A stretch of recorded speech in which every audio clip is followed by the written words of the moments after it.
Thank you all for coming today, for joining us for the rollout of the President's fiscal year 2020 budget request for both the State Department and the U.S. Agency for International Development. Happy to, at the top, turn this over to the Deputy Secretary of State, John J. Sullivan, and the USAID Administrator, Mark Green, for opening comments. At the conclusion, we'll invite some subject matter experts up to kind of drill down in some of the detailed questions that you might have. Thank you. Deputy Secretary Sullivan.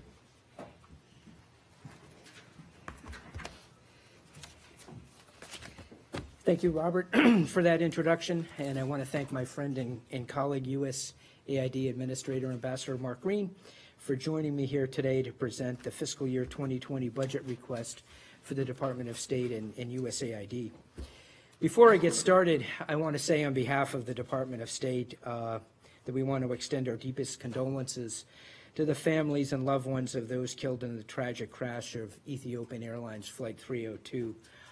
There were a number of Americans, citizens on that flight, people who worked for the United Nations affiliated organizations, friends, colleagues, partners of ours. It's really an extremely sad and tragic moment for us, and our colleagues in Addis, in Nairobi, and Washington are working very hard to provide all the appropriate consular assistance that we can to the families of the victims at this difficult time. Getting to the subject at hand, the President's fiscal year 2020 budget request is for $40 billion for the Department of State and USAID. With this funding level, we will protect our citizens at home and abroad, advance American prosperity and values, and support our allies and partners overseas. The State Department and USAID are on the front lines of the most pressing foreign policy and national security issues facing our country today. Staffing from both of our agencies are working very hard each day to protect American freedom, hold China and Russia accountable as members of a rules-based international system, support the people of Venezuela as they work toward a peaceful restoration of democracy in their country, prevent infectious disease outbreaks from reaching our borders, assist countries to become self-reliant economic and security partners, and so much more. With all of this on the line, we need all of our colleagues, our entire team, to be safe, prepared, and ready to take on any new challenges at a moment's notice. Keeping our citizens safe and secure requires constant vigilance and adequate resources. Our fiscal year 2020 budget request prioritizes the safety of our diplomatic and foreign assistance staff overseas. It protects Chief of Mission personnel from emerging threats and invests in safe, secure, and functional facilities. It will enable both the State Department and USAID to recruit, sustain, and train our global diplomatic and development workforce. Our agencies are developing new capabilities for the 21st century. Together, with so many critical goals to advance on behalf of the American people, the State Department and USAID need resources for both diplomatic and foreign assistance programs. The fiscal year 2020 budget request accounts for those resources and puts U.S. foreign policy on firm footing to move into the future. Our request is guided by the principle that taxpayer dollars must be used wisely. We want to maximize the investment made by the American people and deliver exceptional results on their behalf. President Trump has made it clear that U.S. foreign assistance should serve America's national interest and should support those countries that help us to advance our foreign policy goals. This budget maintains critical support for key U.S. allies, including Israel, Jordan, Egypt, and Colombia. Through strategic funding and programming, this budget positions the United States to win. This means ensuring our nation is fully engaged in regions of the world upon which our national security and future prosperity depend. In recent years, we have seen China proactively applying its power to exert its influence in the Indo-Pacific region and beyond.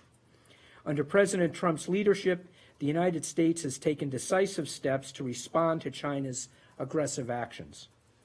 We recognize that the United States' future security, prosperity, and leadership depends on maintaining a free, open, and secure Indo-Pacific region. To advance the Indo-Pacific strategy, the budget request nearly doubles U.S. foreign assistance and diplomatic engagement resources to the region. Our budget request is also guided by the realization that the threats imposed by Russia have evolved beyond external or military threats and now include influence operations in the very heart of America and the Western world. This budget prioritizes countering Russian malign influence in Europe, Eurasia, and Central Asia. As we speak, the people of Venezuela continue to fight for their freedom in the face of a tyrannical and corrupt leader who refuses to step down. The fiscal year 2020 budget request includes funding to support democracy in Venezuela and provides the flexibility to make more funds available to support a democratic transition, including up to $500 million in transfer authority. In the past year, the United States has been out front in global efforts to help persecuted religious and ethnic minorities in the Middle East and elsewhere. On a trip to Iraq last fall, I experienced firsthand the positive impact of this kind of assistance and what it has done in these devastated communities. Working with local actors and community leaders, our assistance programs clear the explosive remnants of war to help keep families safe, restore access to services like health and education, improve economic opportunities, and more. But there's much more work that needs to be done. The fiscal year 2020 budget supports an increase in our efforts to empower religious and ethnic minorities, including requesting funds for new opportunities among different communities in need and continuing U.S. leadership to promote global religious freedom. In addition, our budget request for fiscal 2020 includes a diplomatic progress fund so we can effectively respond to new opportunities arising from diplomatic and peace progress and emerging counter-Iran needs. The diplomatic challenges we face today are particularly difficult due to rapid, continual advances in media and technology. Our human resources and organizational structures must keep pace with these changes. The fiscal year 2020 budget fully funds state and USAID's current workforce levels, enabling us to take on emerging policy challenges. The priority we place on safety and security extends beyond physical facilities to our networks and data. The budget request will seek to strengthen the State Department and USAID IT systems, prioritizing cybersecurity enhancements. And speaking of the threats to our homeland, there are few efforts as important to this administration and to the safety and security of the American people as securing our borders. The State Department and USAID budget request will support U.S. border security by strengthening visa vetting, targeting illicit pathways that transnational criminal organizations are using to traffic drugs, money, weapons, and even human beings from the Western Hemisphere, and enhancing governance and boosting local economies to discourage illegal immigration. Our budget request for fiscal 2020 also protects against infectious disease threats by bolstering country capacity to prevent, detect, and respond to any future outbreaks and prevent epidemics. These efforts mean retaining our place as a global leader in health assistance. With this budget, the United States will remain the single largest donor to global HIV/AIDS relief efforts. Several other important additions to the fiscal year 2020 budget request will increase private sector involvement in global development, optimize our humanitarian assistance, and advance partner countries in their journey towards self-reliance. My colleague, USAID Administrator Ambassador Mark Green, will introduce those vital elements of the 2020 budget request shortly. Through all of these efforts and more, our budget promotes American interests while continuing our country's legacy as a beacon of freedom to the world. The President's budget request for fiscal year 2020 sets our agencies and our country up for success, and I appreciate the opportunity to introduce it to all of you this afternoon. Again, thank you for joining us, and with that, I will turn it over to Ambassador Mark Green.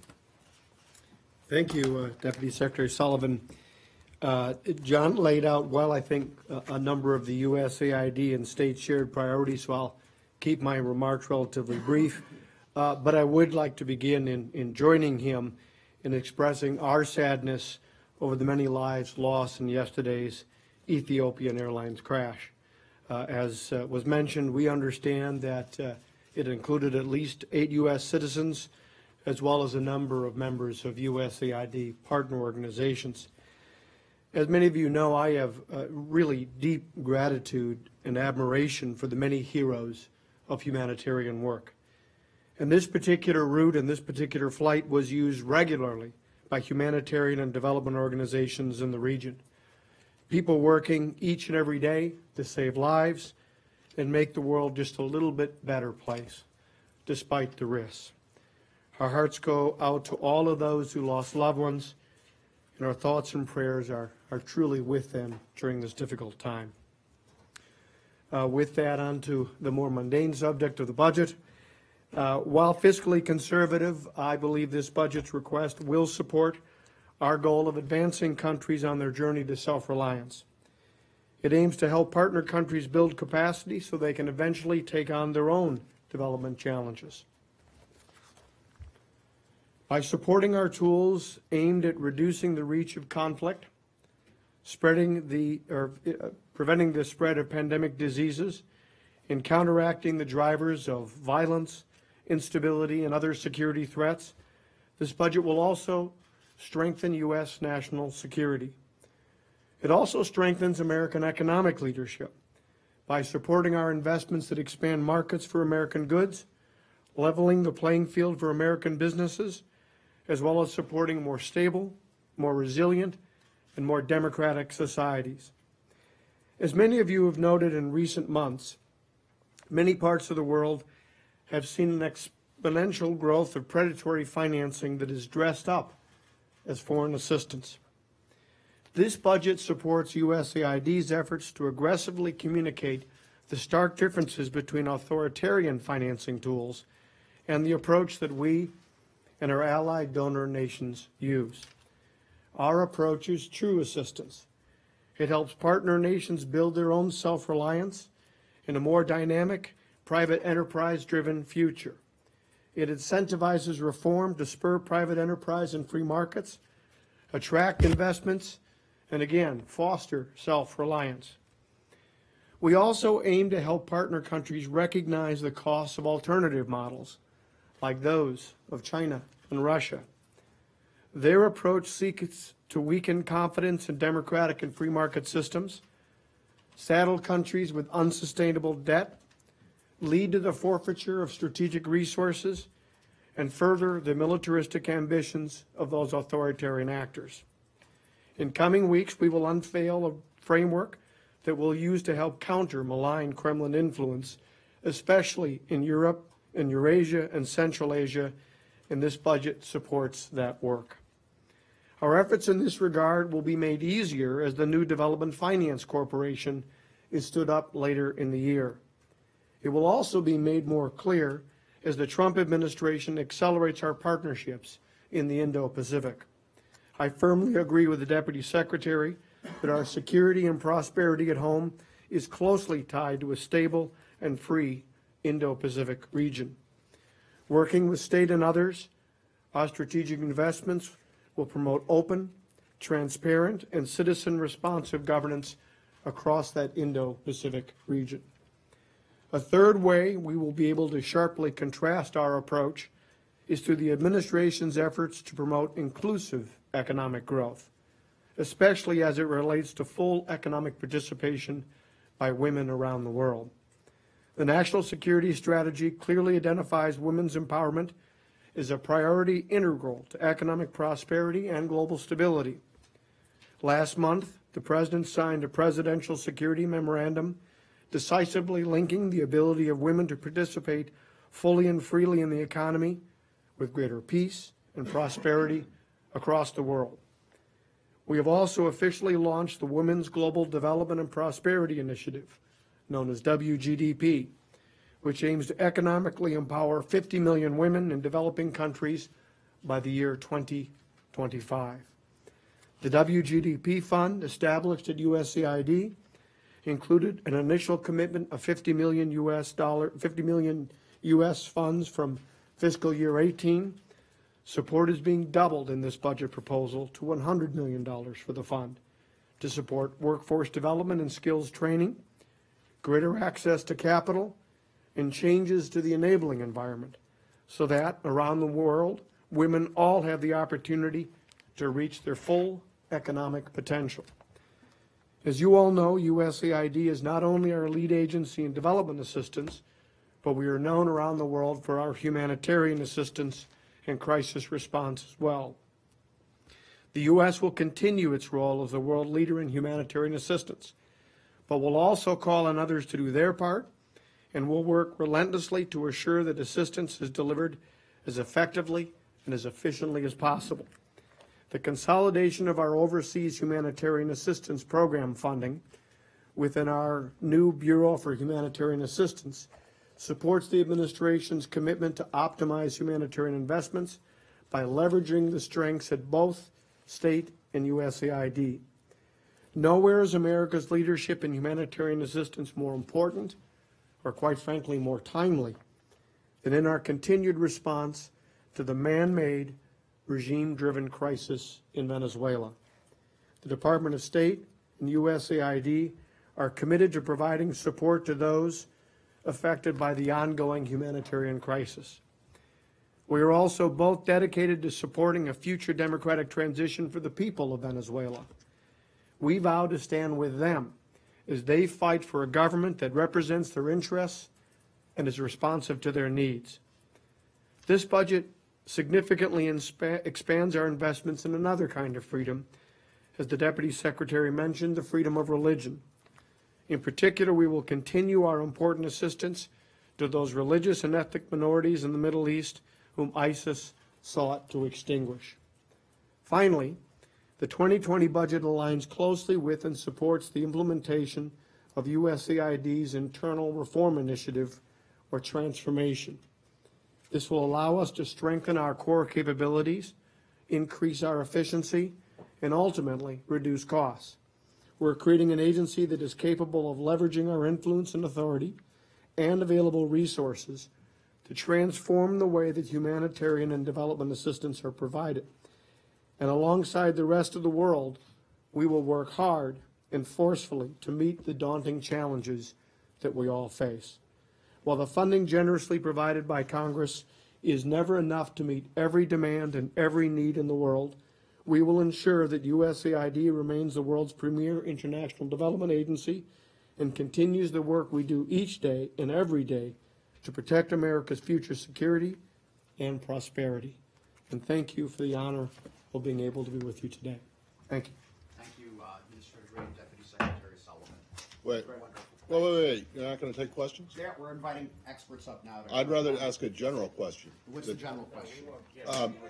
This is, Come on, guys. what? We've got, They we have, can't defend the entire budget?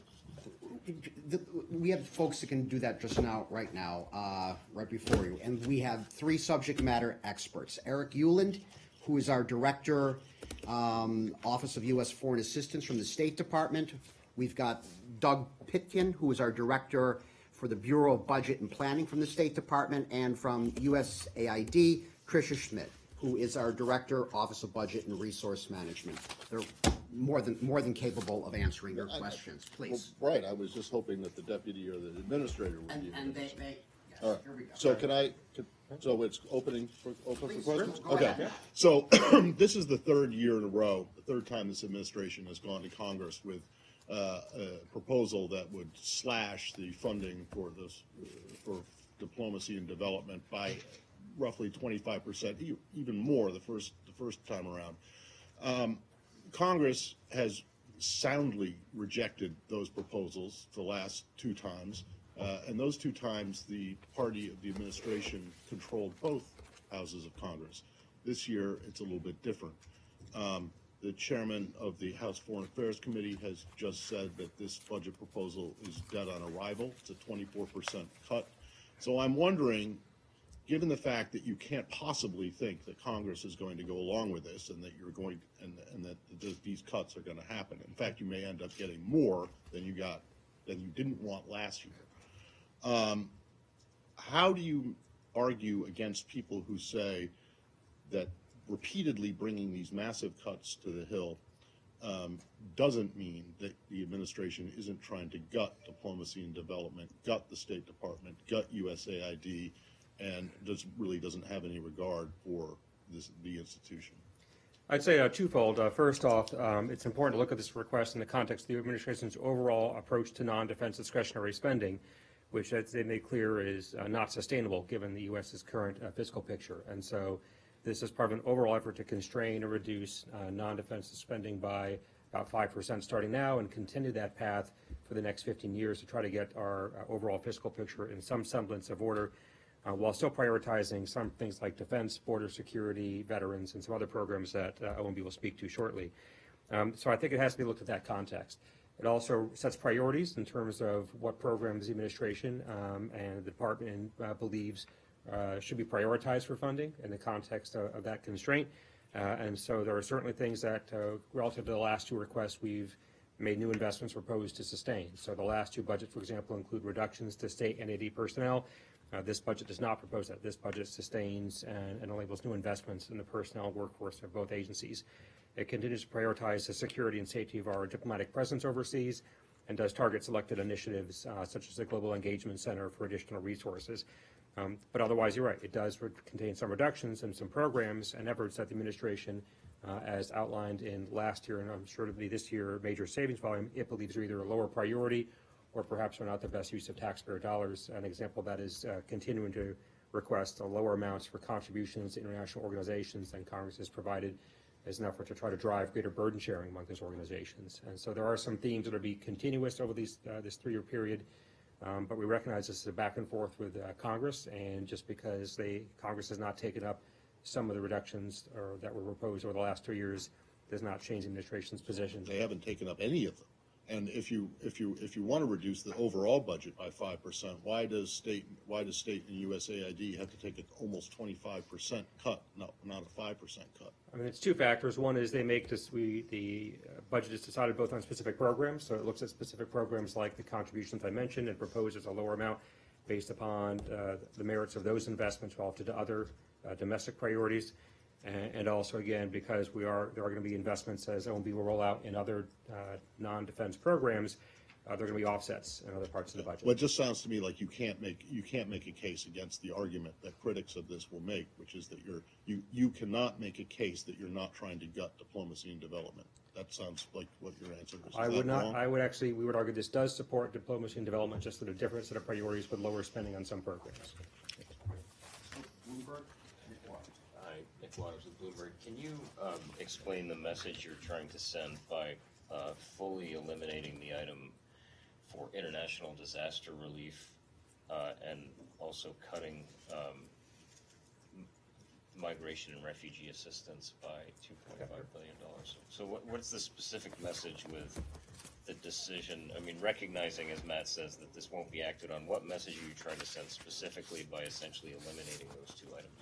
Well, actually, if you review the entirety of the proposal, you'll see that while specific funding was proposed for elimination in those accounts, that funding is actually migrated to a new account, the International Humanitarian Assistance Account, which is proposed for funding at a record, at a level over $6 billion, which ensures that the United States continues to be a leader on humanitarian assistance throughout the world.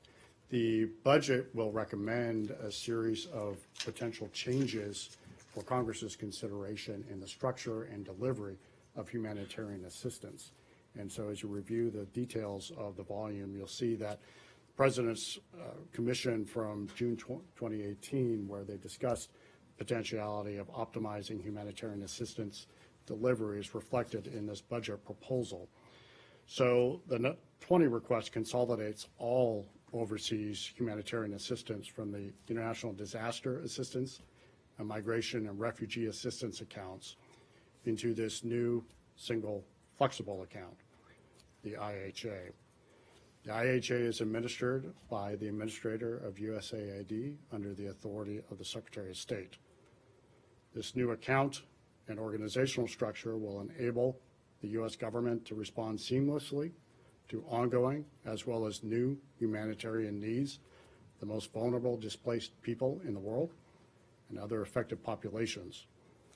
The new proposed high-level dual-hat leadership recommended in the budget also elevates humanitarian assistance within the U.S. government to more effectively address the continuum of response, including diplomacy, from relief to conflict resolution and to the eventual transition from aid.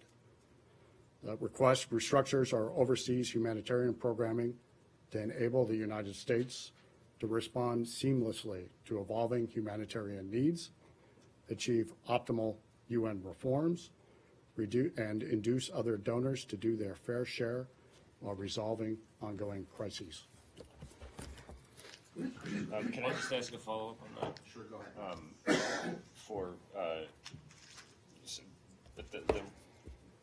In his statement at the start of this briefing, Deputy Secretary Sullivan made explicit as well that humanitarian assistance would go primarily to countries that support U.S. policies. Is that now the official? I think you're blending a couple of concepts that the Deputy Secretary of State discussed. There's no question that there are a variety of priorities the Secretary's laid out for us and the Administrator in constructing this budget, one of which is working on behalf of the American taxpayer to provide appropriate resources and assistance to our friends and allies around the world. Second is to position ourselves to continue to compete strongly in the great power competition. Third is to support the opportunity and options for countries to evolve as they move on a journey to self-reliance. And finally, to focus on opportunities at every point possible to enhance burden sharing. You'll see many elements of the budget that reflect these four emphases of the Secretary. Washington Post. The creation of that international humanitarian assistance account actually, I'm finding, makes it very difficult to make comparisons. Do you have some sort of figure that you can provide on how much was spent in settling, migrants and refugees last year or this existing year compared to what is being proposed? Because it seems you're not even spending what Congress has appropriated for you. And also, is there some sort of restructuring going on in PRM? And while I have you, if I could just also ask, I don't understand why you're making such deep cuts in global health. A couple of things. First, yes, we are certainly happy as information develops to provide specific numbers to you as we work through both the implications as well as the actual facts of what's occurred on humanitarian assistance, both for us and USAID. So happy to provide that to you. When it comes to PRM, the restructuring here is an objective to try to replace outdated fragmented structure areas. We're spread across 4 accounts, responsibility is in 3 offices, and so we're attempting both to consolidate account but also accountability when it comes to providing humanitarian assistance. PRM's role will continue when it comes to significant refugee assistance work, as well as work they do in resettling migrants from Israel, as well as providing the Secretary and the entire integrated team of political and diplomatic strategy when it comes to dealing with refugee challenges around the world. And what about global health? There seem to be really steep cuts being proposed in global health, including PEPFAR. Well, thanks for the question. I think just a couple points on global health in general, and then certainly PEPFAR in particular. The budget proposal that we're sending to Congress today actually includes significant resources for global health. And certainly year-to-year comparisons of the requests demonstrate that we are not reducing proposed recommended expenditures for global health. In fact, we are sustaining significant resources for global health, and happy to walk through the details on that. That includes both specific funding for PEPFAR as well as for the Global Fund. you know, the Global Fund is about ready to launch its 6th replenishment cycle. And so we budget for both that as well as PEPFAR to ensure that no single individual loses coverage versus where they are today by virtue of the resources that we provide to Dr. Birx and PEPFAR. And then the Global Fund by proposing both resources and a new way of funding to ensure that the amounts unlocked by a U.S. pledge for the Global Fund would be the most ever in the Global Fund's history if accepted by our international partners. Seems to be going from $8.7 billion to 6.3. That's $2.5 billion less. And again, happy to provide details FY19 versus FY20 requests. We can get more details. Right here, please. Thank you. I have a specific question about Colombia. In the INL budget, it says that there has been a significant increase in the funds requested for Colombia in the fight against drugs. And I was wondering why is that, and if the U.S. government is worried about an increase in the coca production, and that's why. Well, I appreciate the question, and the answer, you definitely do touch on it. The resources recommended for Colombia for consideration by Congress in the FY 2020 budget anticipate the potentiality of partnering with Colombia, not just on its current efforts in regards of related to the peace settlement, dealing with some of the regional consequences of the migration flows from Venezuela and the current eradication process underway. But in the event the Supreme Court rules and allows the government to resume aerial eradication, provide resources from the United States for that program. So that's why you see a significant uptick in recommended resources for Colombia for FY 2020. This is the last question. Michelle, why don't you go ahead? I have a question related to foreign aids. Do you have numbers or figures related to the aids to Israel, Egypt, and Jordan? Thank you for that question. In the recommended budget for FY 2020, the recommended amount for Israel, Egypt, and Jordan is a straight line extension of last year's proposed amount. So $3.3 billion for Israel, consistent with our memorandum of understanding with the government, and then concomitantly consistent with our memorandum of understanding with Jordan, as well as our previous expenditures, recommended expenditures for Egypt from last year. Do you have the numbers? I can get those to you. But again, they're consistent with last year's numbers. Thank you. Question, if you don't mind. Last question. Nike Ching, go ahead. Yes, so there has been discussion to have a new cybersecurity bureau. I was reading the congressional justification budget, the fact sheet. I don't seem to find the funding for the cybersecurity bureau. Could you please shed some light on that? And then is it still a plan to have that bureau under the authority of the Undersecretary of State for Arms Control and International Security? The department is working on a proposal. We're still in the initial planning stage, and since we have not formally provided that proposal to Congress, it was not proposed in the budget, but the budget, once the proposal comes forward, will provide the flexibility to address that bureau should the administration and Congress move forward. But we're still in the planning stages on that proposal, fairly close to the outlines that you mentioned, but because it had not been formally signed off on and then informed to the Hill prior to the release, it was not shown in the budget. But once it's released, we'll be able to explain both to Congress and to all of you how it tracks with the funding levels in this request. Structure-wise, would that be under the Arms Control and International Security Bureau? I don't want to get ahead of the actual formal submission, but it's something that the department is working on, and then once it's released, we're happy to come back and provide details based upon the proposal that's put forward. Great. Thank you all very much. Thanks. You can go out this door right back there. Over that one. You guys sit on the